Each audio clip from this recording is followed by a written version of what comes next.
Guys, I'm really excited to talk about this next cycle. What we're gonna do is progress in 3 phases that are gonna lead us up to like KO in the OK, fittest games down in Austin, and also into the Open.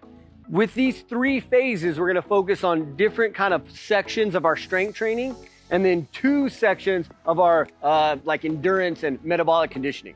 So when I'm talking about the strength training, the first 6 weeks is really gonna focus on single arm and single leg pressing and pulling work. And the goal here is for us to build volume and capacity in those sets. Jared is gonna hate this.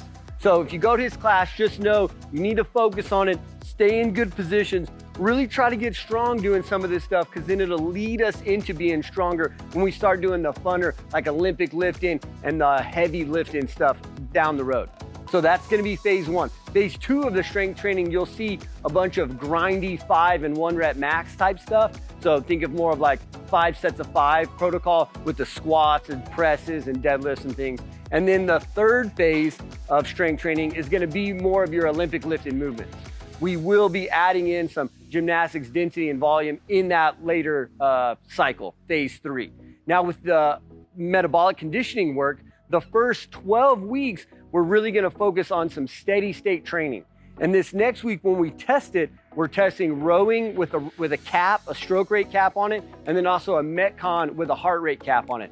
The idea here is for you to stay in control using oxygen and fat as a fuel source. So you can have sustainable intervals by being able to talk, conversate. Some of you might want to nasal breathe. Some of you might be able to just track your heart rate and stroke rate like we're asking for in the programming.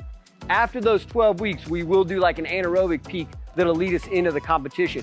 The good thing is, since we've built up all this volume capacity to stay in the game, then that aerobic training will be so much more powerful, and we'll be able to have sustainable intervals even when we get down to those crazy assault bike sprints. So the bad news is you're gonna have to do 12 weeks of aerobic training. The good news is no assault bike sprints for a while. We can't wait to see you guys out there.